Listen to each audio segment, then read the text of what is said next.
Hello all, this is JC3 from Is This Real? Do you want to start your own podcast? Then look no further than Buzzsprout.com. We here at Green Hour Media use Buzzsprout, and we love the team at Buzzsprout. They are all about helping you succeed. Buzzsprout gets your show listed in every major podcast platform. Follow the link in our show notes to let Buzzsprout know that we sent you. It gets you a $20 paid Amazon gift card if you sign up with a paid plan and helps support our show. Join us and over 100,000 podcasters already using Buzzsprout.com to get your message out to the world.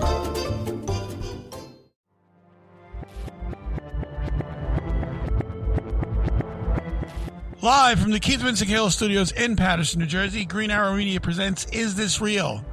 Tonight's episode, the Centralia coal mine disasters. What is going on? Now our host, Joe.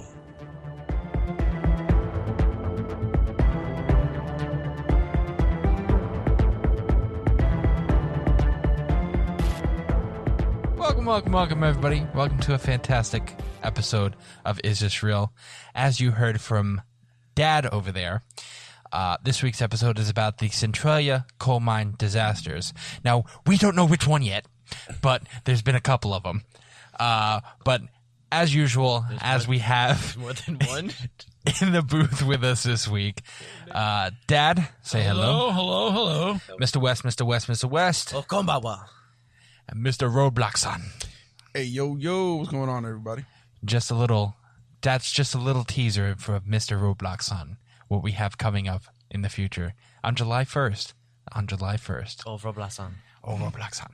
But, so this week's episode is Centralia coal mines. Now, as we apparently learned right before the episode of recording, literally 20 minutes ago, oh man, all four of us were not on the same page. literally. We had Eric going after, where was you? Illinois? No. I was in Pennsylvania. You were in Pennsylvania. You were where? Illinois. He was in Illinois. I think one of us also was talking about West Virginia or some shit like that. We were all over the place. Apparently, there's a lot of coal mine disasters, and apparently they're all taking place in a town called Centralia. Or dealing with Centralia, the company. Or, well, we don't know there's a company just yet, Josh. Stop foreshadowing things. Now, There's a company? You're welcome. now, where do we want to start off, gentlemen? 2 minutes and we're in the shitter. We're not in the shitter. Calm down. Where do we want to start off, gentlemen? I believe we'll start off with the first one, and that was the Illinois one, right, Joshua? I believe so, yes. I can start there for everybody. Yes, start out off, my fact man. All right, so... Great, Roblasan. Thank you. So, back in March 25th, 1947, there was a Centralia coal mine disaster. Shocking. Yeah, really. Explosion at Centralia No. 5 coal mine, which is near Centralia, Illinois, ended up killing 111 miners. God damn. Woo! Yes. Adults or children? Rest in peace. It could be a mix of both. There was unconfirmed people poisoning, explosion, burning, all that type of stuff. It's a mixture, but altogether it was 111 miners, unfortunately. So due to that disaster, at the time, the president of the United Mine Workers, John L. Lewis, called a 2-week national memorial work stoppage on 400,000 soft coal miners. Now, a fact is that the year prior, the Interior Department issued a comprehensive and stringent federal mine code, which called for regulations governing explosions, machinery, and set new standards for ventilation as well as dust control in mining operations, which, oddly enough, the coal operators were actually in opposition of. So later, Lewis, the president, not later, the entire time, Lewis, the president, had repeatedly campaigned to make coal mine safety a federal concern and had done so since the 1930s. Mr. Lewis claimed that the victims of the disaster were murdered because of the criminal negligence due to the lax enforcement of the mine code by the Secretary Julius A. Krug of the Department of the Interior. Okay, so hold on. So basically he's saying that these people were murdered? Yes, due to the criminal negligence, which could be so because if there's federal laws endorsed and no one's following them, they could be brought up on charges. Was anyone brought up on charges for that? Unfortunately, no. Interesting. Not that I saw of with at least this case, but I guess we can get to more because there is more connecting this. As I pet my furry cat. Interesting. Really? Where's it at? So, as a fact that Lewis brought Not up, here tonight. only 2 out of the 3,345 mines fully complied with the safety code at the time that was in place at the time. Sorry. Lewis then called for Krug's removal, which was rejected by the president, Harry Truman, and allegedly the president, Harry Truman, was reported to have said that he regards the morning strike as a sham. I'm so happy I'm not the only one who can't read. I can. I'm just a little out of it at the moment. Okay. Yeah, that's fine. So Mr. Truman said that he regards the morning strike, which was the 2-week National Memorial Work Stoppage. He as referred to that as a sham. And which one was that one? This is Illinois. Yeah, Truman. Yeah. For Illinois. Yeah, there was a president. This is 1947? 45. 45. Yes. So this is right after World War II. Yeah. Okay. So because of that, World War II. I mean, it ended in 45. Yeah, 44, 45. Yeah. Okay, yeah. Anyway, Right after. That's the president who couldn't stand, right, Truman? No, that was Roosevelt.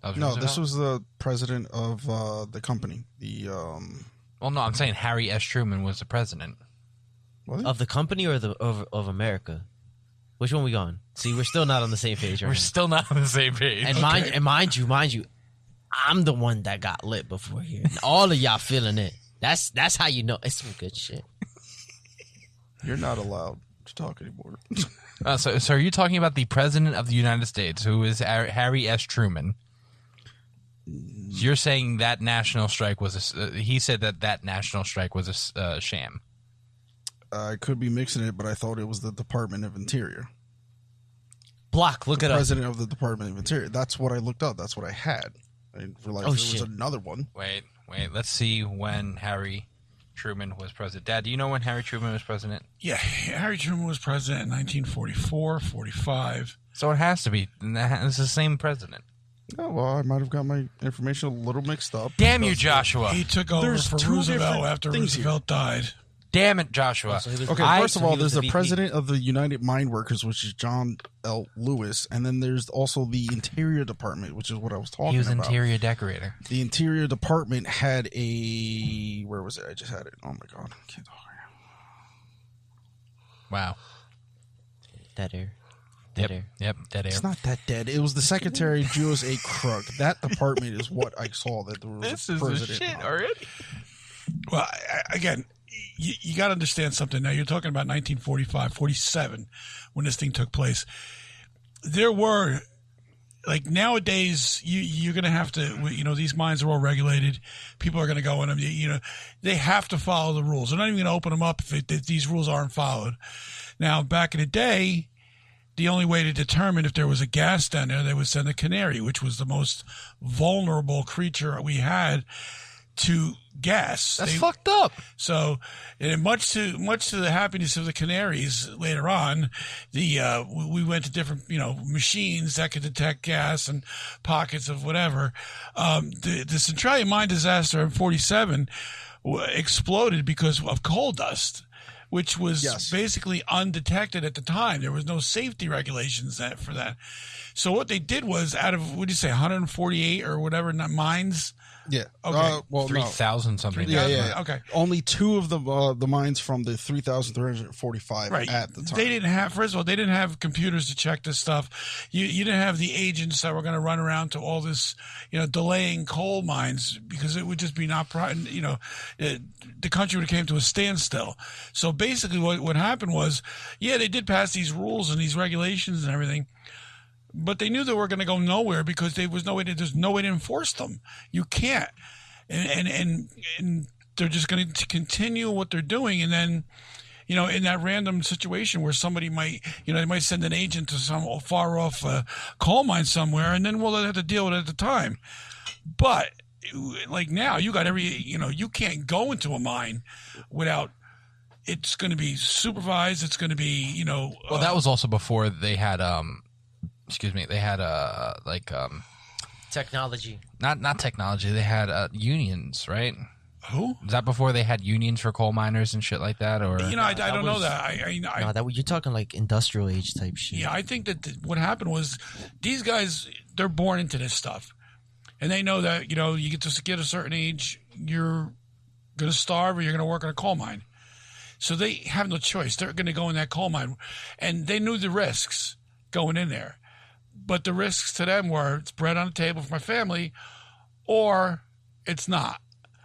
So as men did back then for generations, they took that risk and they went into these even though there was no safety. And then they came along and passed the safety, but it took years for them to actually get it to the point where these mines were going to be profitable, but they were also going to be inspected. Well, that's probably why a lot of them were against that at first, like I had mentioned earlier. Mm-hmm. They were opposed to all that, and unfortunately it took this accident in order for things to move along, because the disaster ended up awakening officials' eyes to see the need for improved mine safety. Yep.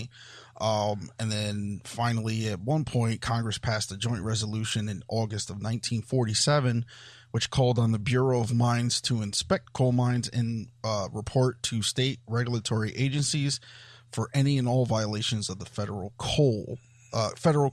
Sorry. And this was resolution, what year was this? This was 1947, August of 1947. Oh, so you're looking at like 5 months past this explosion. Yeah. And that resolution also invited mining states to tighten and overhaul their mine and safety laws and enforcements for that. Right. And I noted that at one point, apparently the most notable one of that example was the Colorado Mine Safety Code of 1951. Okay.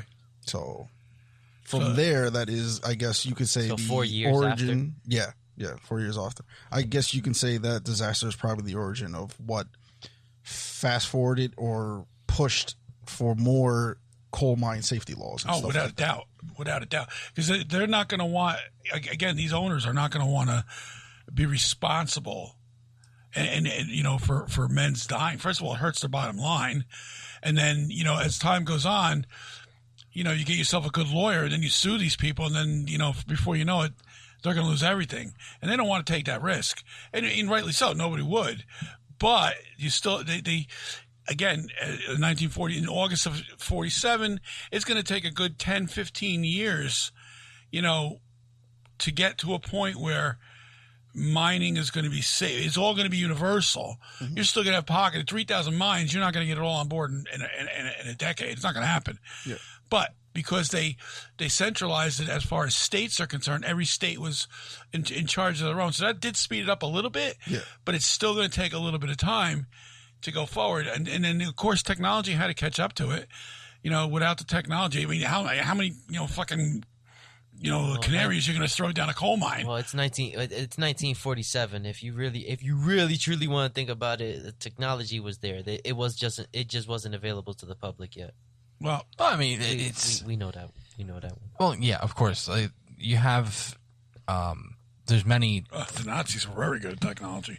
I guarantee the Nazis had all this shit. We brought that out of nowhere. Well, yeah, you're right, but you know what? No, I had to make that point because it's 47. Eventually, we're going to talk about all that crazy shit. Well, yeah, that's. But I'm saying that the technology was there.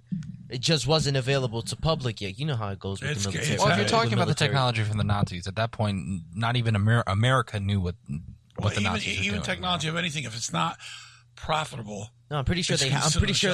No, what I'm saying is that I'm pretty sure they had technology. The military still had technology that was able to detect gases and stuff like that. So yeah, I mean, there's it just wasn't available to the public. I mean, there's technology that the military has today that I guarantee in 10 years time from now will be available to the public as like prototypes and shit. Yeah, not even prototypes, like use this to walk your dog or some shit like that. It will be something very stupid that we thought was like advanced technology 10 years ago. You know what I mean?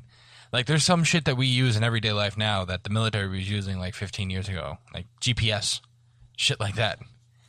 All came from military technology. Long before that. You know what I'm saying, though. Yeah. Like, so, real quick, we're going to take a little break, and we're going to talk about the connection to Centralia, Pennsylvania. There's another one. There's another one. Another. Are you looking for a vinyl LP or cassette tape? 45 RPM? If so, you've come to the right place. Golden Spins. We have thousands of titles in stock and ready to ship. Call us at 862-336-2275 or go to our store at discogs.com/seller/goldenspins/profile. We can find whatever you may need. We proudly accept PayPal and every major credit card. And welcome back from our little break. Now, during our break, we had an enlightenment. And we are connecting dots, placing things here and there. So, somehow, some way, we are going to get to it. But Centralia, Illinois is connected to Centralia, Pennsylvania. Dad, give us the background to Centralia, Pennsylvania. Okay. I don't know about all that. Okay. First of all, allegedly, let's put it that way. We don't know that. Well, I didn't say the word allegedly. I'm going to get that printed on a t-shirt. Allegedly. Okay. Now, again, Centralia, it's just odd that Centralia, coal mine, problems, disasters, and there's not just one or two, there's a few of them now, and I'll give you the background of this one. 1962, there was a fire in a dump at the outside of town that caught a coal seam, and it burned viciously under the town for years and years and years. By 1980, it got so bad that the local gas station went to check his temperature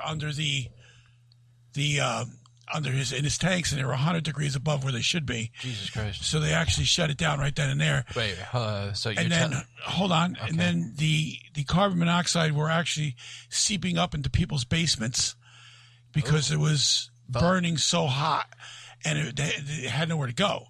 And somebody had the bright idea of drilling holes in these seams to find out how far along these seams were burning. Well, that doesn't work because when you add oxygen to fire, it ignites it even more, and then you're dealing with anthracite coal, which is highly flammable. Okay, that's what kept this thing going. It is cool. The issue that people are having now, in 1980, the state came in with $43 billion or $1 million to give these people for their homes and give them a couple of $1,000s each to relocate, and they would take their homes. And in 2006, I don't know the exact date, but there was a bunch of holdouts, and they took them to court, and they said to them, look, you guys are getting rid of the people. The fires are now out because where the fires were burning, they're not burning there anymore. There's still fires burning, but not anywhere near it would be dangerous. And they gave what they did was, because the people weren't leaving, they did what they call eminent domain, where it gives the government the right to come in, give you a certain amount of money, and say, you know what, we're now taking your house. But because the people didn't want to leave and were actually getting in the face of these people, what they did was they said, you know what, we're going to take your home, but we're going to let you stay in these homes. We're going to let you stay in the house, but you can't. Once you die, the house goes back to the state. The land goes back to the state. And here's the funny part of the whole situation when it comes to Centralia. Please tell me. Okay. Centralia, Pennsylvania was the only town in the state of Pennsylvania that owned its own mineral rights. In other words, they owned what was under the ground. So if they would decide to mine it, that was theirs. It was for the betterment of them. There's other towns that had this. Same thing. They had veins of coal going through everything. No fire. Now, if you want to jump to the conspiracy part of it, which is exactly where I'm going to take it, it just seems odd to me that this town that owned their own thing, they had to find some way to get the people out. So they used eminent domain, took the land, and then took the coal rights. Now, coal has diminished in value over the years since 1980 when this first happened, but nonetheless, it burned for a certain amount of time. It burned for what? 62 to 80 before they really had to get the people out. So you're talking about 18 years at that point. That's a whole kid. Okay, so but then when the fire's out and the coal doesn't mean that much, well then you could stay here now. It just seems a little odd to me. And if anybody listening to this can tell me I'm wrong, that's fine. Yeah, aren't the fires still burning though? The fires are okay. There's several seams of coal that run. They run from, from just below the surface to a little deeper to a little deeper. The deepest ones are not on fire. Okay, that's where the coal still sits in those deep veins.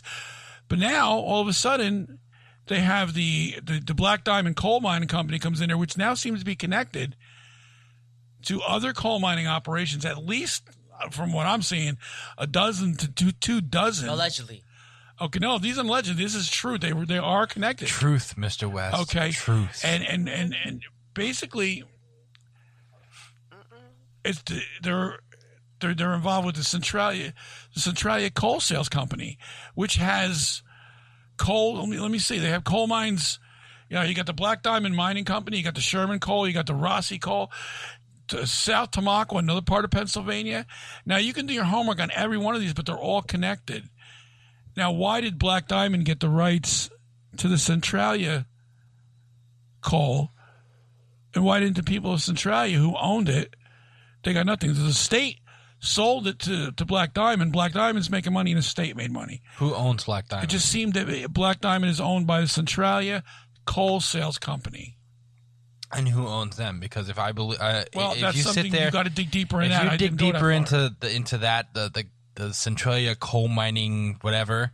If you dig deeper into that and you find who owns that and who he's connected to, then you got your fucking answers. Well, again, you got to prove it. You're going to have to allegedly. This is, this could go either way. This could be exactly how they say it is.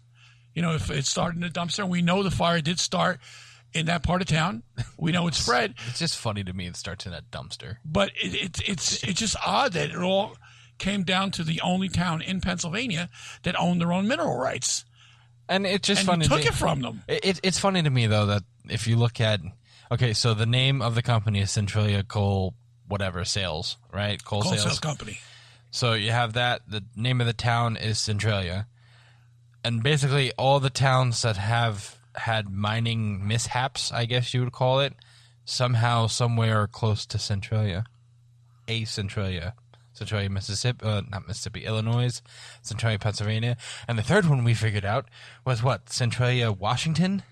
There was some, Yes. Yeah, Washington State, yeah. Sorry. Who knew that there would be so many Centralias? Like, and they all have a coal mining something. Yeah, it's very odd that, again, to me, I understand we are reaching here, and it's not so much reaching as it is of I guess, a coincidence. Yeah, I was going to say, you can't really say reach when the one main thing is the one word, and it's kind of like, okay, can we look up what that is? But it's fact that every single town is called Centralia. Yeah. Pennsylvania, the Washington State, and then, Illinois. Is it something with the name, or is it just like the bad luck of coal mining? Oh, you found something interesting, right?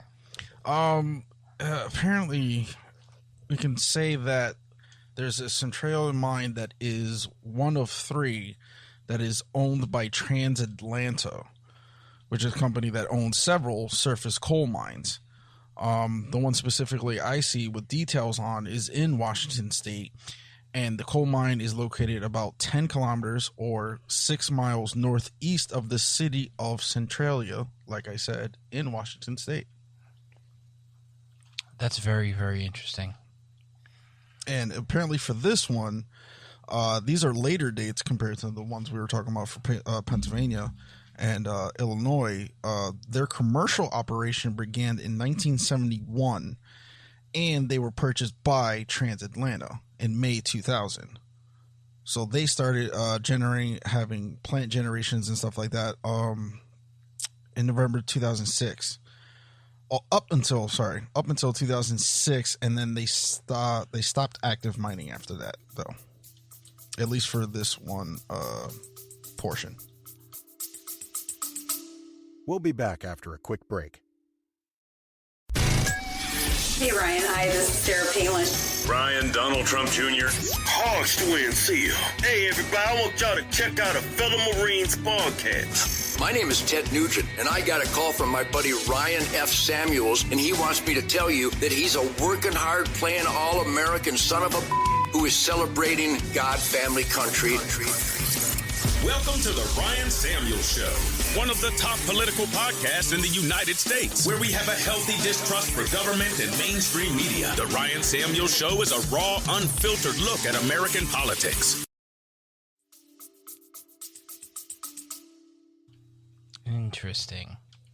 That's very interesting because there's so many connections between all these little things, and then to have, like I said, your little divots of detail, and then trying to pinpoint like what the hell, like, did any of these other towns, did the government come in and take the property from those townspeople also? If we know that, can we search that up in Illinois or Washington? Well, all the other ones seems like they're just companies that are owned or doing the coal mining. That from what I saw, one explosion, boom, and then horrible accident, and yeah, that's it. But like, I don't think any other fire is still like continuing on. Well, yeah, but my question is, if especially for Pennsylvania, if the government came in and said, "We own the land now," and we are giving it to Black Diamond, what would be the point? Like, are they waiting for the fires to burn out and then go dig for more coal? They can't, because is that what they're waiting for, though? That's what I'm saying. Because if they wait, they still can't wait. From my understanding of it is that because it's still burning, and like how Dad said, was if they open that up more, they're just gonna add more air to it and just keep it going. So eventually, like that coal, I'm guessing, is burning through the other layers, and then it's just going to ignite that, and then it's just going to keep on going and going until all that coal is just done. So it's going to be useless. Yeah, it's going to be a chain reaction. Completely useless. Yeah, so what would be the point of the government sitting here and holding that land then? And then because at the time, we're talking 19... Well, it makes sense, not to cut you off. It makes sense thinking long term, because if let's hypothetically say that like this, like, everything goes great for the next 500 years, world still, moving forward, America, everything is still going great. And then in 500 years or 250 years plus from now, after all that is done, that's a lot of land that you can still build on and just, expand. Yeah, and grow the state. Obviously it's thinking way long term, but Well, I mean, I guess, but for coal though, I don't think in coal. All right, I'm going to read you something. I want you to like for houses and stuff, Okay, hang on a second. Go on, Dad. Let me see here. All right, several current and former Centralia residents, this is Pennsylvania now, believes the state's eminent domain claim was a plot to gain the mineral rights excuse me, to the anthracite coal beneath the borough. Residents have asserted its value to be hundreds of millions of dollars, although the exact amount of coal is not known. This theory is based on the municipality laws of the state. And here's where it gets tricky. According to state law, when the municipality can no longer form a functioning municipal government, i.e., when there is no longer any residents, the borough legally ceases to exist. At that point, the mineral rights, which are owned by the borough of Centralia, they are not privately held. Now that gets really crazy. Okay. Would revert to the ownership of the Commonwealth of Pennsylvania, which they can do whatever they want with that coal. And that's where Black Diamond... But that doesn't make any sense because the coal's useless. It's not useless. See, what you're missing here. Not all the coal is burning. But how do they get it if it's still burning now? They're going to dig for it. They're mining now. Yeah, they're going to wait it out. Hopefully it's diminished.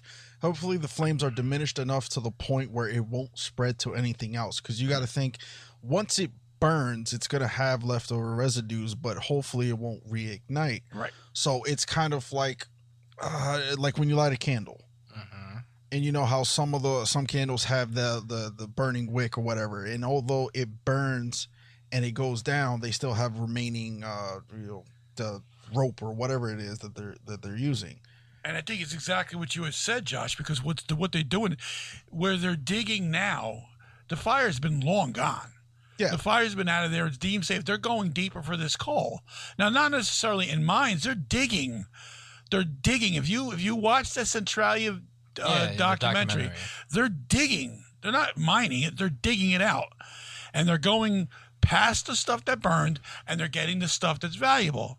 Again, this all happened from 62 to 80, and then they got everybody out of there, and then everybody's like, wait a minute, you can't do this to us.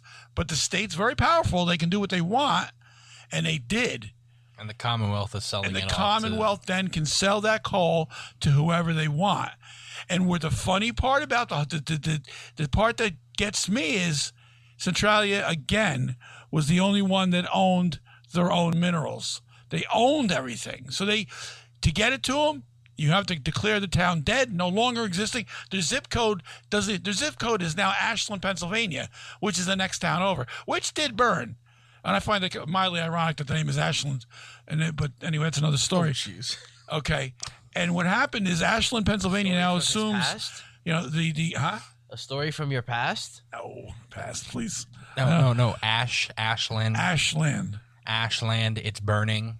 Oh. Light bulb dimming. Brighter. No, I got it. Okay, cool. I got it, motherfucker.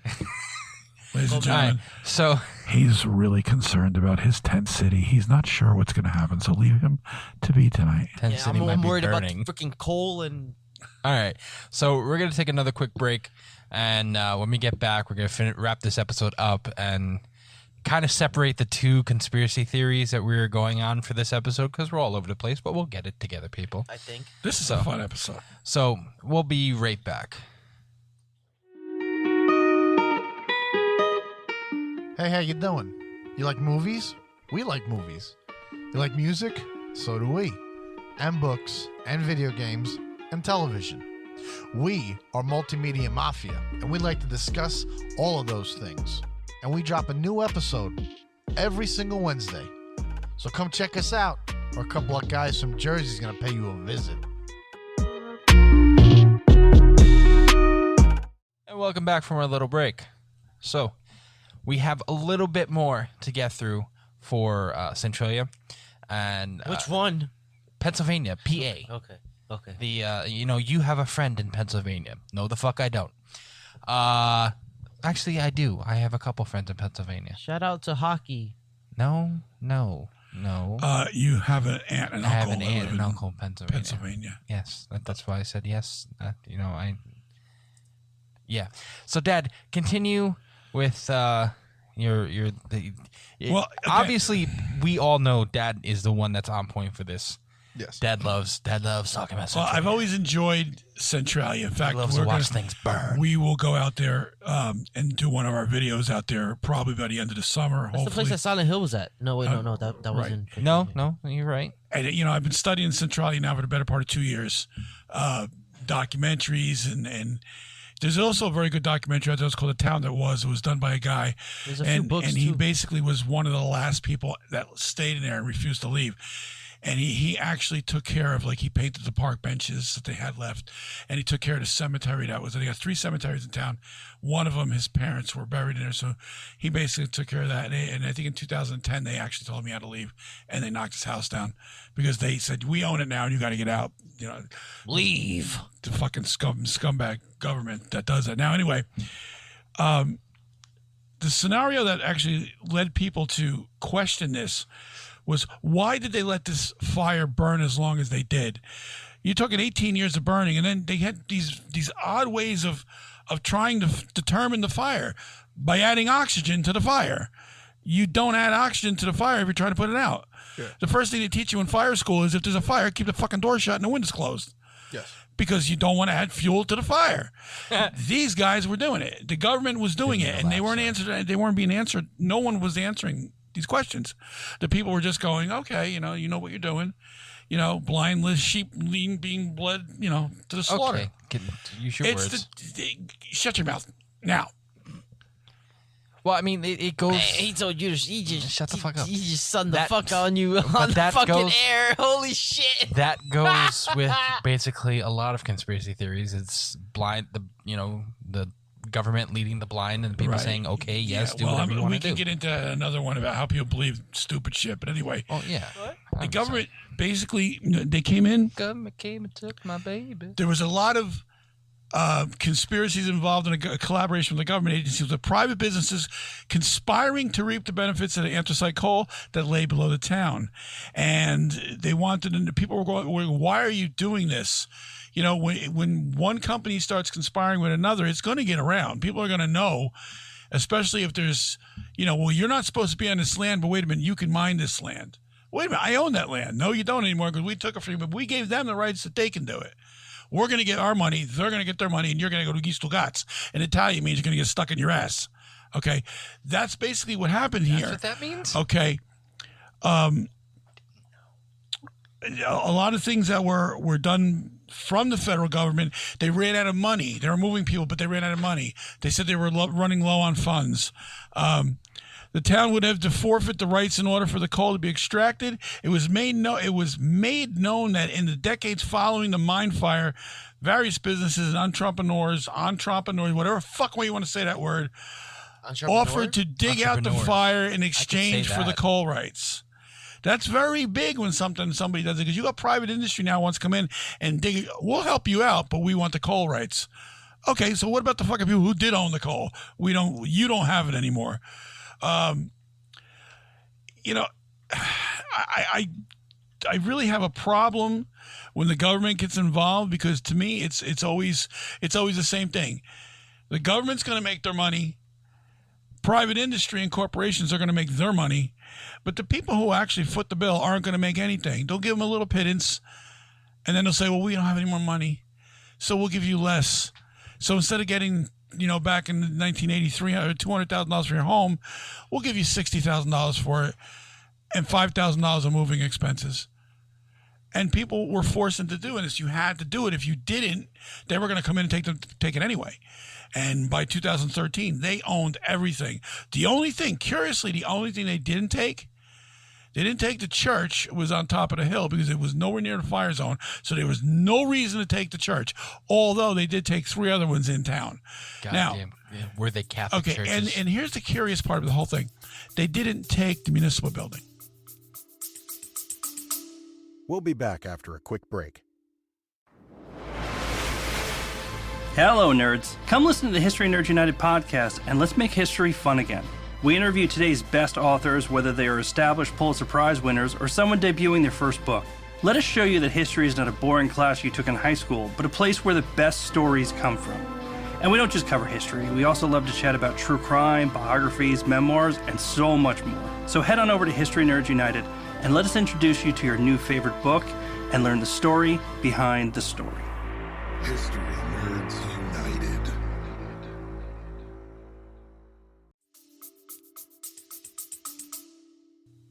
Well, isn't that owned by the state anyway? Again, that left a marker for everybody else to realize that they still have a fire truck. They still have a mayor. They got 7 people that wait a minute, they have 7 people that reside in town.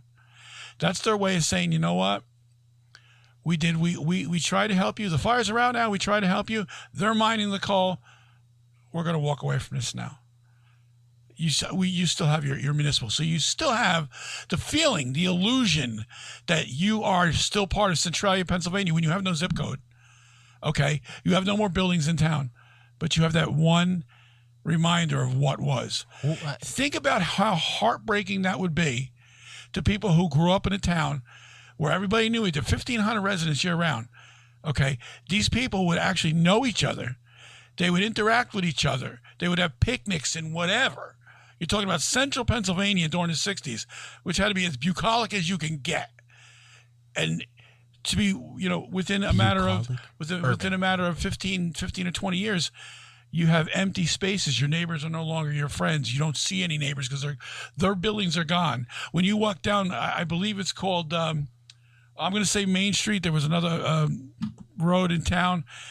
But buildings everywhere. Now, if you look at it, compare side by side photos of it, you still have the hill, but you don't have no buildings on it. Everything you knew as a kid or as a resident of that town is gone. But that reminder that municipal building is still there for you to look at and go, I do remember that. It just blows my mind that they still have a mayor. Like, who wants to be a mayor of 7 people? Well, the mayor, basically, these people are the last holdouts. They don't want to leave their town. They don't want to leave their homes. They don't want to be told, no, you can't live here anymore. And the funny thing is, and there's another little caveat to this, there was a family in town that actually went along with the digging and the mining. They never touched them. They still live in their house to this day. They never, I forgot the name of them. They're in that documentary. That family still lives there. And nobody bothers them because they're on the same property that they're digging the coal. So it's not, again, I'm gonna be a little graphic here. It's not who you know, it's who you blow. And that's exactly what happened here in this fucking town. And before you get to any questions, whatever, I'm going to tell you my opinion is this has been a shit show from the beginning. Now, I'm not saying they started it on purpose, but as soon as it was started, the wheels were in motion on how to get this coal from these people. Wheels on the bus go around there. And hurt them. And they did hurt them. And they hurt them really fucking bad. And to the people of Centralia, I know you're probably not listening, but if you are listening, my heart goes out to you guys. You guys went through some shit that no one should have went through. And it's mind-boggling to have our country come in, or our municipality come in, the state come in, to take everything from you. My heart goes out to you guys. It pisses me off to watch this. And hopefully, I know now they're trying to get some seed money in to start the town again. They want to try to get the town back going again, as little at a time, whatever. Let's do that. Let's start helping Centralia, Pennsylvania on our podcast. Let's help them. I don't know how we're going to help them, but maybe get the word out, and maybe some people can help. I would love to see it. I can't wait to go out there and visit it. I think they still have like tourist things. They do. Well, they don't. What they is, it's the number one tourist attraction in Pennsylvania for all the wrong reasons. In other words, you go there and there's nothing there. There's literally nothing. You have streets, Locust Hill, Locust Road. That's Locust Avenue. That was the main road in Centralia, and it's still there. The roads are all there.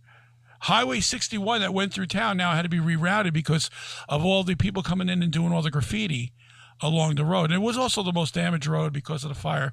Yeah, I mean, there's video you can walk by and you see the smoke coming out, but that's no longer the case. But because it was so heavily damaged, they rerouted it around town. All right. That's all. If I got to go anymore, I'm not going to sleep tonight because I'm really pissed. Calm down. Let's bring it down a notch. You want some Tremon? Yes. So let's get to our questions here and all roundabout. We have 2 questions here actually because we do have a couple, I guess, conspiracies that we went through in this episode. So we'll start with you, Dad. We'll start with the first question. Do you believe that there is a connection between all these Centralia towns and what happened in these coal mines? Besides the actual Centralia Coal Company itself, do you believe there's something weird happening? I'd have to see more evidence. I mean, Josh brought up the Transalta company, and again, I'm going to do my research on that as far as digging deeper and who owns it and if there is any connection. As far as a connection, the only thing I can see with lack of really, really hard evidence that I don't have on hand, not saying it's not there, I do believe that the only connection they have right now is the name Centralia. I mean, that's as of right now. And I'm not saying, I don't know. Like before this show started, I'm on Centralia, Pennsylvania, and Joshua brought up Centralia, Illinois. And so it's kind of get hit blindsidedly. But with the stuff you were bringing up about Transalta, I will look into that. I will do my homework on that. We'll get a flashlight up their buttholes. That right there, the only thing I can say is the only thing that ties it all together is the name Centralia. Yeah. But that's all. That's from my Mr. West. From all the information you absorbed tonight, I will be on the fence for everything right now. Okay, I'm not even going to ask you a question then. Josh, I think it's really weird. I can't say it's coincidence. I mean, for me, it was weird because, like I said, there was a little mishap with us. Punching Centralia and a whole bunch of things pop up, at least 3 of them right off the bat. Can you stop? It's the Centralia winds blowing through. Oh, no, it's not. 3 of them came off the bat. Like I said, I was in, for some reason, I was in the mindset, the one for Illinois, that was a disaster by itself. Yeah. And that set in motion, codes. A lot of shit. Yeah, everything. It's really weird, but simple. Thank you, Eric. I mean, it could just be a coincidence that all of them are called Centralia, but with the parent company being named Centralia. Yeah, and I would just have to ask the question, why? But I don't really think, other than the name, there's no connection. All right.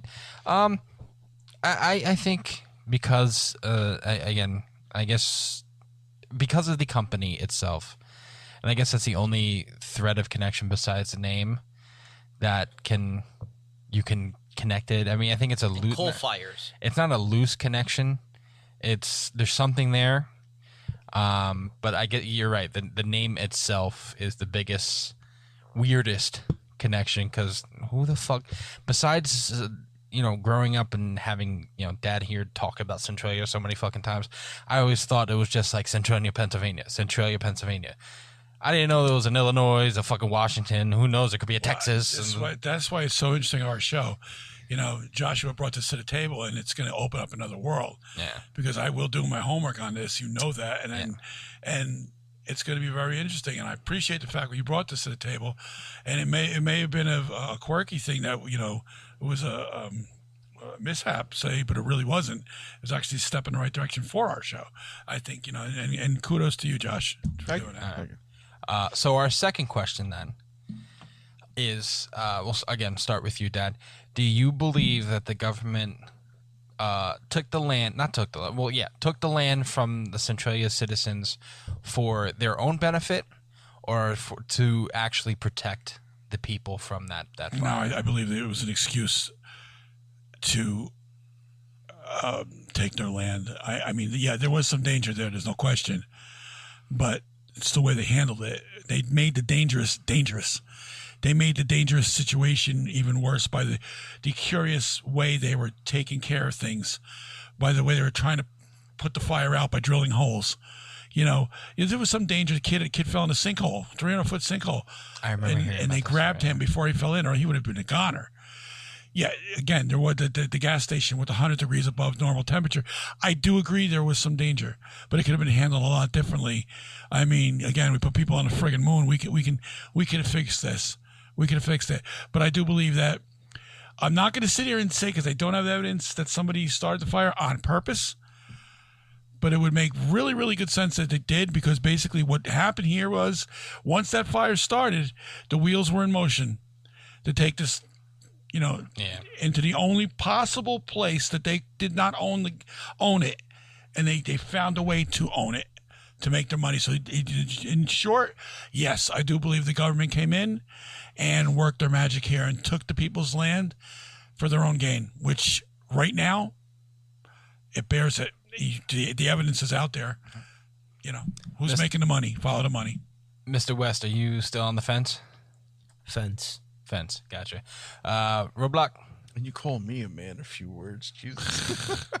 Well, see, he can talk, but he's on a different plane right now. Oh, that's obvious. Anyway. Again, as Anthony says, he is higher than pigeon pussy. Oh, give me not. Anyway.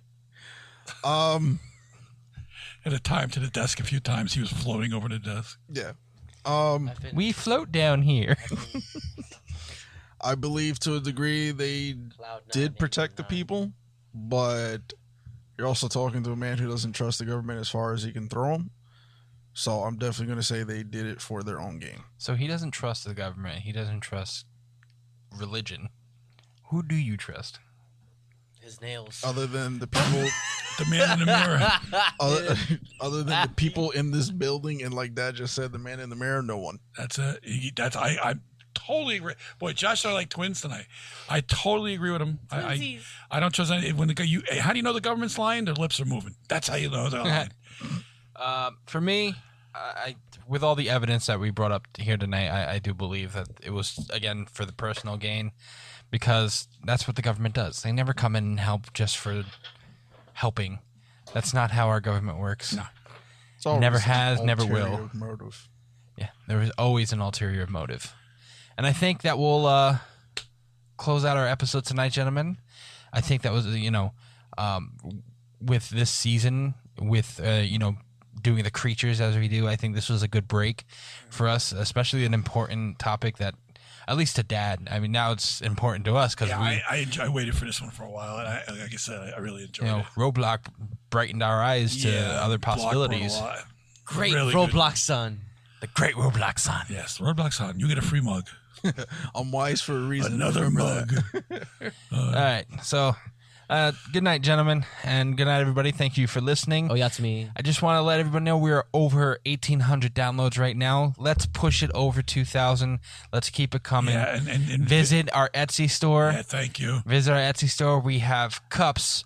We mugs. have They are mugs. Okay, they're mugs. We have hats. We have. We're gonna be getting shirts up there soon, right, Yeah, Dad? shirts will be within a month's time. Yeah. We have chains. We have mouse pads. We have a you whole. never took your mouse pad. It's right here. Oh, you got it. Okay. We'll have a hoodie. We're sitting here. I'm like, what the fuck? We have pens. We're gonna We'll have have hoodies. lighters. We are doing pens. We are doing pens. Yeah. We're gonna have stickers. We're gonna have. We have stickers, and here's the deal, guys. Here's the deal. We'll have whales. No, calm down. Calm down. Get on cloud 50. Is this real whales? I'm gonna shut his mic off now. Yeah, please.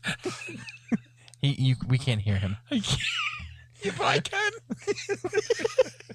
Just killed that. Anybody wants to contact us, we'll give you a little pack of stickers. Free of charge. We'll send them to you with a little envelope. Sticker, whatever. Calm yourself down. They're fucking stickers, all right? Let them have the stickers and put them all over the place. Put them on your notebooks. Put them on your forehead. I don't give a shit what you do with them. Show that you really enjoy our show. Put it on your dildo. What? I mean, we could have Israel dildos. He stays muted for now, please. All right, yes, please. Could you take us out, please? Yes. So before the FCC comes in and closes everything down. Good night, everybody. Thank you for listening. We'll catch you next week. Shut up.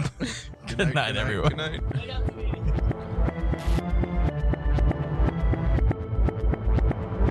Konnichiwa, bitches. It's Ryu West speaking. If you want to find out more about the Is This Real podcast, follow us on Facebook at facebook.com/isthisrealpc, or on Twitter at isthisrealpc, or on Instagram at isthisrealpodcast, all one word.